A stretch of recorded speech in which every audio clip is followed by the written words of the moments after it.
man. The most problem for man's efficiency is his morality. ስለዚህ ሞራሊቲ የምትለው ነገር ስትፍቀው አዛኝ ርህራሄ ምናምን የሚልበት ሲፋቅ የምትኖረው ለግብ ይሆናል። እሱን ለማድረግ የሃይማኖት እሴቶችን መምታት አለብን። ለምሳሌ ስፔሻሊ ደግሞ ከሁሉም ሲቪላይዜሽንስ በልዩነት የሞደርን ሲቪላይዜሽን ግሪድ ላይ መሰረት ያደርጋል። ካፒታሊዝም የሚባለው ኮምፒቲሽን የሚባለው ላይ መሰረት ያደርጋል።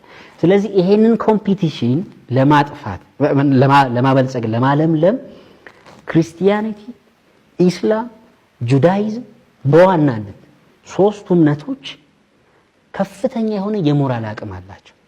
ሶሳይቲን በመበላላት ሳይሆን በመደጋገፍ ላይ የተመሰረተ ስልጡን የሞራል ማህበረሰብ የመስራት አቅም አላቸው። የነዚህን እምነቶች አስተሳሰብ አኗኗርና ባህል መምታት ከቻልክ ግን ሰዎችን ኮምፕሊትሊ ሞራል አልባ ማድረግ ትችላለህ። ሞራል አልባ ከሆኑልህ ስለምትሰጠው ዓላማ ስለሚፈልገው ጥቅም እንጂ ስለሚያገኘው ጥቅም እንጂ ስለሚቸገር ሰው አዛኝ አይሆንም።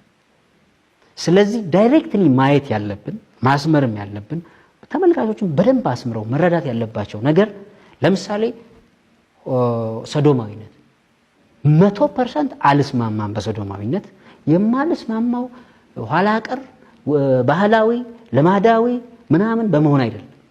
ሳይንቲፊክ በሆነም ጉዳይ ቢሆን ነገርየው የከልቸር ጉዳይ ሶሳይቲ ኤውለ አንደኛ ናኒ ቤት ህፃናትን ስታሳድግ ናኒ ቤት ማለት ያው እንት ሞግዚት ቤት ስታሳድግ የማዘር ቻይልድ አታችመንትና ናቹራል የሆነውን ፍቅርህን ከልጅነት ጀምሮ ያሳደግከው ሌላ ቦታ ነው።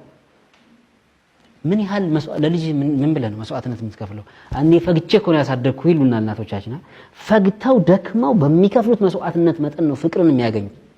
በኋላ ሚሳሱልን ከከፈሉት ዋጋ አንፃር ነው። አንተ ገንዘብ ከፍለው ከልጅነቱ ጀምሮ አታውቀውም አድጓል። ምን አይነት ፍቅር ነው? ስለ ኢንዲቪጁዋል ብቻ ትሆናለህ። ኢንዲቪጁዋል ብቻ ስትሆን አየው የምታስበው ነገር ምን ይሆናል? ሰልፊሽ ይሆናል። ሰልፊሽ ከሆነ ከአኒማል በላይ ነው የምትሆነው። በዓለም ታሪክ ሲቪል ዋር የሚታወቀው የሰው ልጅ ላይ ነው የምንለው ለዚህ ነው።